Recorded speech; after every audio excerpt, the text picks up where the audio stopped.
Mais je pense que c'est lui qui a fait un bond à 19h quand, une fois de plus, il s'est rendu compte qu'il nous avait sous-estimés. Sous-estimés parce qu'il ne pensait pas qu'il y aurait de nouveaux fronts populaires après la dissolution, sous-estimés parce qu'il ne penserait pas, comme plein d'entre vous, d'entre nous, comme plein d'observateurs, qu'on se mettrait d'accord sur une alliance, sur un programme, sur un accord électoral.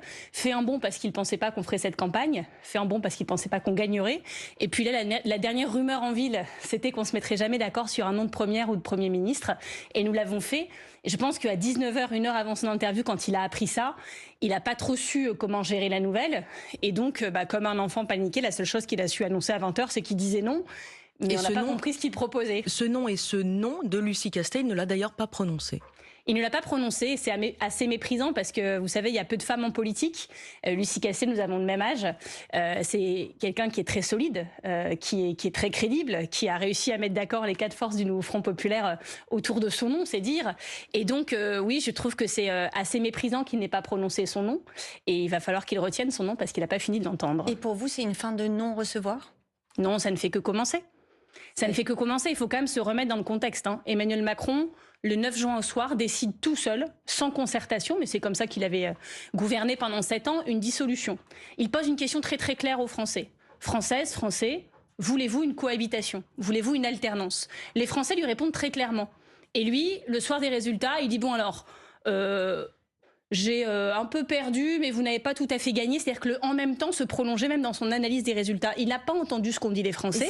Et donc on va le dire plus fort. Ça veut dire que vous espérez qu'à la mi-août, puisqu'il renvoie en tout cas après milieu du mois d'août la nomination d'un chef de gouvernement, que ce nom pourrait être adopté par Emmanuel Macron. Vous y croyez encore? Mais je pense qu'il ne peut pas faire comme si de rien n'était jusque mi-août en réalité.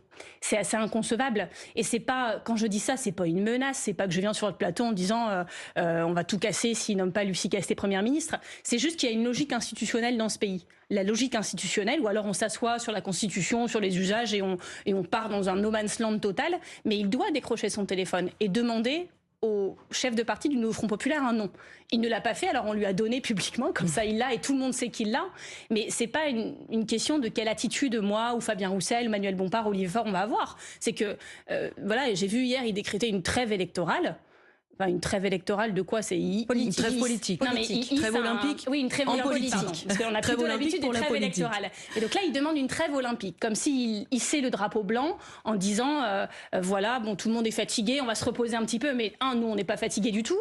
2, on est capable de faire 2 choses en même temps, c'est-à-dire de regarder la finale du 400 mètres haies et de composer un gouvernement. Et puis 3, les Français l'attendent. Les Français, ils ont voté le 7 juillet. Ils ont demandé quelque chose de clair. Mais concrètement, Marine Tondelier, à l'instant, comme vous, Lucie Castet demande effectivement à Emmanuel Macron, je cite, de prendre ses responsabilités, de la nommer Première ministre. Et elle a raison. Comment on fait? Comment vous faites? Comment allez-vous vous y prendre pour qu'il le fasse? Mais c'est pas à nous de répondre, c'est à lui en fait. Il est président de la République. Il a demandé une dissolution. Les gens ont voté. Ils ont voté aussi nombreux qu'ils n'avaient jamais voté depuis vraiment très longtemps, depuis 1981. C'est-à-dire que les gens se sont dit, cette fois-ci, ce bulletin de vote-là, il a plus de poids que les autres. Parce qu'il peut changer ma vie. Il peut changer ma vie parce que si Jordan Bardella est Premier ministre, ma vie sera pas pareille. Il peut changer ma vie parce que le nouveau Front populaire nous promet de la justice sociale et environnementale. Il peut changer la vie parce que dans ce pays, depuis 7 ans, c'est toujours plus pour les plus riches et toujours moins pour les plus pauvres. C'est 9 millions de pauvres. Et donc, quand autant de Français s'intéressent à la politique, ils n'ont pas juste été votés. Il y a eu une passion politique dans ce pays pendant 6 semaines. Les gens en ont parlé. Moi, j'en entendais parler dans la rue, dans les transports en commun, au travail, partout. Partout. Et lui leur dit bon non en fait ça n'a jamais existé, on attend, mais c'est pas possible. Mais s'il ne le fait pas? On dirait mon fils de 5 ans quand il triche au Monopoly Junior, quoi. C'est-à-dire qu'il joue au jeu, puis c'est normal chez les enfants de 5 ans. C'est-à-dire qu'au fur et à mesure de la partie, il dit oui, mais ça, en fait, je t'avais pas expliqué, maman, en fait, c'est parce qu'il y a une nouvelle règle, puis ça, en fait, t'as pas bien compris, puis ça, quand je joue avec papa, on fait comme ça. Les enfants font ça, on le sait, ça nous fait rire, et on leur apprend à plus le faire et à pas tricher. Il triche aujourd'hui. Emmanuel Macron, il est président de la République, faut être sérieux. En plus, je vais vous dire, on se prend des leçons de morale sur c'est les Jeux Olympiques, faut être sage, le monde entier nous regarde. Mais oui, le monde entier nous regarde. Et je vais vous dire, le monde entier va braquer ses projecteurs sur la France parce qu'il y a les Jeux Olympiques qui doivent être une fête populaire, une fête sportive. Et tout le monde va parler du fait qu'on a Emmanuel Macron, président de la République. On dirait Éric Ciotti, bientôt il va être réfugié dans l'Élysée en disant je demande une trêve, laissez-moi tranquille. On n'en est pas encore à qu'ils viennent me chercher, mais sans plaisanter. L'argument d'Emmanuel Macron, c'est de dire que vous n'avez pas de majorité et que il appelle les différents blocs à travailler ensemble. Ce matin, Lucie Castet, qui est chez nos confrères, dit ça sera impossible de faire des coalitions, notamment avec le camp présidentiel, tant nos désaccords sont profonds. Ça veut dire que vous allez attendre la nomination, une nomination qui a priori ne va pas venir et qui ne correspond pas aux attentes d'Emmanuel Macron ? Je ne peux pas vous laisser dire que cette nomination ne va pas venir. Parce que si vous saviez le nombre de choses dont on m'a dit qu'on n'y arriverait pas depuis 6 semaines et qu'on a faites, avec le sourire, avec beaucoup de détermination, moi je sais que quand on veut, on peut.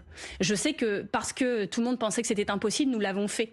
Et de la même manière que nous l'avons fait à chaque étape, que nous avons surmonté tous les obstacles, nous allons surprendre encore une fois. Mais pour Emmanuel que les Français Macron, il peut pas tenir bien, longtemps comme ça. Pour que les Français comprennent bien, ça veut dire que si demain Lucie Castet est à Matignon, vous allez travailler avec qui ? Quelles vont être les forces d'appoint, j'ai envie de dire, avec lesquelles vous allez pouvoir composer sur un certain nombre de sujets? Alors vous avez raison de poser cette question parce que je pense que vos auditeurs ont besoin de clarté, de transparence et de comprendre. Il y a 2 choses. Il y a le gouvernement et il y a l'Assemblée nationale. Le gouvernement, on veut plus d'eux en même temps. On ne veut pas faire semblant qu'on va faire une majorité de Marine Tondelier à Xavier Bertrand, tel jusque Laurent Wauquiez. De toute façon, ils ne veulent pas. Et c'est logique. Un gouvernement, ça indique un cap. On doit faire un gouvernement dans la période qui est intense, un gouvernement de combat, compact, resserré, solide, solidaire. Un gouvernement dont tout le monde est bien compris pourquoi il est là, grâce à qui, moi je le sais, grâce à qui, et dites-le nous. Pourquoi faire grâce à qui, vous avez suivi les élections comme moi. Il y a des personnes qui ont voté pour nous, il y a des personnes qui n'ont pas voté pour nous et d'autres qui n'ont pas voté du tout. Et 73% des Français veulent une rupture politique avec le macronisme. Et une rupture politique avec le macronisme, ça se fait pas dans un gouvernement avec des macronistes. C'est tout. Par contre, à l'Assemblée nationale, il faut être dans la modestie. Nous n'avons pas la majorité absolue. Moi, je dis que Emmanuel Macron doit sortir du déni, mais que nous aussi, il faut qu'on fasse preuve de modestie. Ça ne veut pas dire qu'on va poser nos fesses sur le toboggan du renoncement qui, comme chacun sait, glisse très vite et nous emmène loin. On est déterminé, notre programme, notre feuille de route, elle est publique, contrairement aux macronistes, contrairement au Rassemblement national. On n'a pas changé d'avis toutes les semaines. On l'a écrit, on l'a chiffré par les plus grands économistes de ce pays. Maintenant, on va le mettre en œuvre. Mais ce n'est pas nous qui allons décider ce qui va passer à l'Assemblée nationale ou pas. On va aller chercher des majorités par texte, peut-être même parfois par amendement, parce que c'est comme ça que ça se passe depuis des années. Emmanuel Macron, vous voyez bien que sur chaque texte, n'est pas la même Lucie majorité. Castet, elle est qualifiée pour ça. Mais Lucie Castet, pour ces négociations qui durent, pour aller chercher, pour aller arracher des majorités. Lucie Castet, si elle a eu la confiance des 4 partis politiques, vous imaginez bien que ça ne vient pas de nulle part. Lucie Castet, elle a plein de qualités propres. Des qualités de elle, ce qu'elle fait sur la criminalité financière, tous ces combats pour les services publics. J'imagine qu'hier, il y a plein de fonctionnaires de ce pays qui sont maltraités depuis des années, qui ont été soulagés de dire « Ah ben voilà, c'est quelqu'un qui se bat pour nous ». Je parle des fonctionnaires, mais je parle aussi des usagers des services publics. Celles et ceux qui n'en ont pas assez, celles et ceux qui sont inquiets, celles et ceux qui en ont besoin sur certains territoires qui en ont de moins en moins. Vous voyez, ça parle à plein de gens. Donc ça, c'est les qualités propres de Lucie Castet. Et elle en a plein d'autres. Elle est compétente, etc. Et puis après, évidemment que c'est un travail d'équipe. Que le rôle, par exemple, du ministre en charge ou de la ministre en charge des relations avec le Parlement sera fondamental, on le sait bien. Mais à l'Assemblée nationale, pour finir sur ce que je vous disais, chacun va prendre ses responsabilités. Par exemple, sur les super profits. C'est une mesure dont on a beaucoup débattu depuis des années. Moi, je ne comprends pas que ce ne soit pas encore mis en place. On va la mettre sur la table, 80% des Français sont pour. Et on va demander, chers amis députés, 80% des Français sont pour. Ça rapporte 15 milliards par an en ne prenant rien à des gens qui en ont besoin. C'est des profits qui tombent du ciel parce qu'il y a une crise énergétique ou une guerre en Ukraine et que tout d'un coup, des gens qui ont déjà beaucoup d'argent, une manne leur tombe du ciel sans talent supplémentaire, sans mérite supplémentaire et sans travail supplémentaire. Qui veut les taxer, oui ou non? Et puis les gens répondront. Vous allez nous dire comment vous allez faire justement, précisément et en détail pour aller chercher ces majorités au cas par cas dans une minute, parce que c'est Marine Tondelier, secrétaire nationale des écologistes. Vous parlez des majorités à construire, des voix à aller chercher du côté de l'Assemblée. Vous avez déposé hier une proposition concernant l'abrogation de la réforme des retraites d'Emmanuel Macron. Ça veut dire que vous allez, par exemple, aller chercher des voix de quel côté pour avoir la majorité sur ce texte? Et on ne va pas aller les chercher, elles vont venir. Parce que je vous rappelle que dans la précédente Assemblée nationale, où il y avait beaucoup plus de macronistes, il n'y avait déjà pas de majorité pour cette réforme des retraites. Ils l'ont passé au forceps, ils l'ont passé par un 49-3. c'est une réforme qui est légale, mais qui est illégitime, contre laquelle on est des millions ça veut dire à avoir vous marché. Et sur les voix, par exemple, d'un groupe comme Lyot, mais ça ne va pas suffire. Est-ce qu'il faut prendre en compte les voix du Rassemblement national ? Moi, je compte national sur la sagesse des députés. Je ne vais pas faire comme ont fait les macronistes, d'ailleurs, pendant tout le mandat précédent, aller faire des tractations pour des voix Rassemblement national dans les couloirs de l'Assemblée nationale. Mais le Rassemblement national, hier, a dit qu'il voterait avec vous. Et donc voilà, la réforme des retraites sera abrogée. Sera abrogée de la même manière qu'elle n'aurait jamais dû être votée. Et d'ailleurs, elle n'a pas été votée. Elle a été imposée par un 49-3. Donc on va revenir au juste ordre des choses. Quand les textes n'ont pas de majorité, ils ne seront pas votés. On revient en négociation. Mais c'est pas des négociations que vous dénonciez. C'est pas des négociations. Est-ce que vous avez l'impression que depuis 3 jours, on a négocié avec le Rassemblement national ? Moi, je suis élue d'opposition au Rassemblement national depuis 10 ans à Hénin-Beaumont. Je me suis battue, même pas juste entre les 2 tours, mais pendant le premier tour, pour faire valoir le Front républicain, qu'on a d'ailleurs dû expliquer à la moitié de ce gouvernement qui avait plus bien compris la différence entre l'extrême droite et la gauche.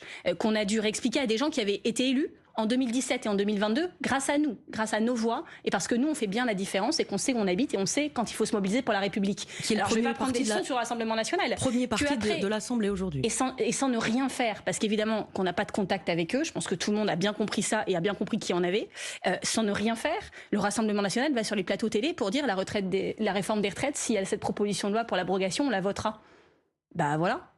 Mais c'est pas par des tractations, c'est pas en faisant la courte échelle, c'est pas en courbant les chines ou en baissant les yeux. C'est parce que ces mesures, elles sont évidentes pour toutes celles et ceux qui ne sont pas macronistes, excusez-moi. Parmi les priorités de Lucie Castet, il y a le pouvoir d'achat, la justice fiscale, la défense des services publics, l'abrogation de la retraite. Il n'y a pas l'écologie. Ça veut dire que vous le regrettez ? On vous a oublié ? Non mais attendez, hier, elle était candidate à être première ministre depuis 5 minutes, que tout le monde lui demandait ses priorités et qu'elle a dit des sujets que j'estime prioritaires parce qu'il y a une urgence sociale dans ce pays et que ça a mobilisé énormément de personnes pour venir voter et pour venir voter pour nous. Mais l'urgence écologique, mais ce qu'elle a dit aussi, c'est que sa boussole était le programme du nouveau Front populaire. Et le programme du nouveau Front populaire est le programme le plus ambitieux sur le plan écologique qu'une coalition de gouvernement n'ait jamais connu dans ce pays. Il y a l'abrogation, le moratoire sur les grands projets autoroutiers inutiles, le moratoire sur les méga-bassines, mais il n'y a pas des interdictions, il y a des choses qui vont changer la vie des gens, parce qu'on va faire plus de transports en commun, qu'on va mettre l'argent dans le train, dans les petites lignes du quotidien, dans ces petites gares qui ferment partout en France plutôt que dans des autoroutes inutiles, qu'on va offrir les premiers mètres cubes d'eau gratuits pour les Français, que l'on va faire une loi juste et ambitieuse pour le climat, qu'on va déployer les énergies renouvelables qui sont moins chères à l'utilisation. Et en même temps, elle n'en parle pas. Attendez, elle a eu 3 minutes 30. C'est sa première interview, c'est ce matin. Là, vous parlez d'un communiqué de presse d'hier soir. C'est essentiel quand même dans un communiqué quand on donne ses grandes priorités, et je la cite.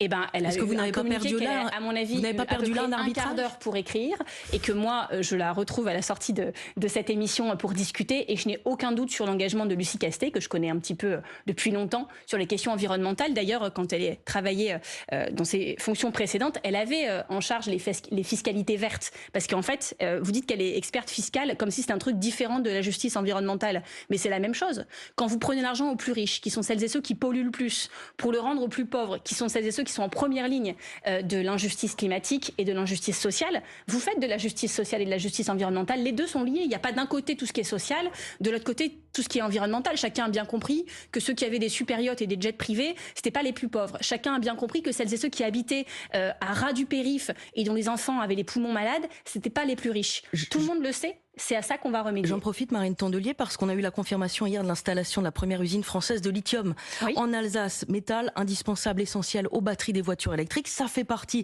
de la transition énergétique. Ça, c'est la bonne stratégie ou vous avez des réserves là-dessus ? Évidemment, moi je viens du bassin minier, du Pas-de-Calais. Et toutes les activités qu'on dit d'extractivisme, je sais quel est leur coût environnemental et quel est leur coût humain. Parce que quand on exploite les sols, en général, on exploite aussi les hommes, et que c'est l'histoire de ma région. Donc je le sais peut-être plus que d'autres. Ensuite, on est aujourd'hui dans une demande croissante pour les téléphones, pour les voitures. Bon là, le lithium, c'est beaucoup pour les batteries de voitures, de ce qu'on appelle les métaux rares. Et donc, je pense qu'il ne faut pas être hypocrite.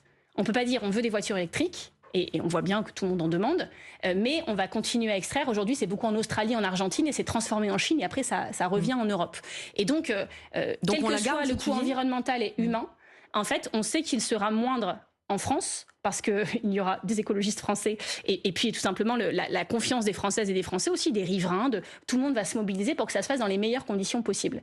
Mais ça ne doit pas nous empêcher de nous interroger sur, évidemment, comment on va le faire, ça je viens de le dire, pour limiter l'empreinte sur l'environnement, pour limiter le coût social, mais il faut aussi se dire qu'on doit réfléchir à la sobriété des usages. Parce que le lithium, qu'il soit extrait en France, en Argentine, en Australie ou transformé en Chine ou pas, voilà, c'est pas neutre pour l'environnement. Et moi, ce que je veux dire aussi, c'est qu'il faut pas de tabou sur ces sujets-là. Il faut pouvoir en parler. Moi, je suis allée en Guyane il y a pas longtemps où on nous vendait un projet de Sudmine, là aussi pour des métaux rares. Et les gens ont commencé à poser des questions. Attendez, moi j'ai des champs, là, il y a plein de potagers, il y a des Amérindiens qui sont là, il y a des défenseurs de l'environnement. Et on leur a dit, c'est stratégique. C'est un projet stratégique. Comme si le mot stratégique, ça voulait dire vous êtes trop bête pour comprendre. Donc concertation, faut expliquer aux gens. Concertation, discussion et sobriété. Voilà. Merci exactement. beaucoup, Marine Tondelier.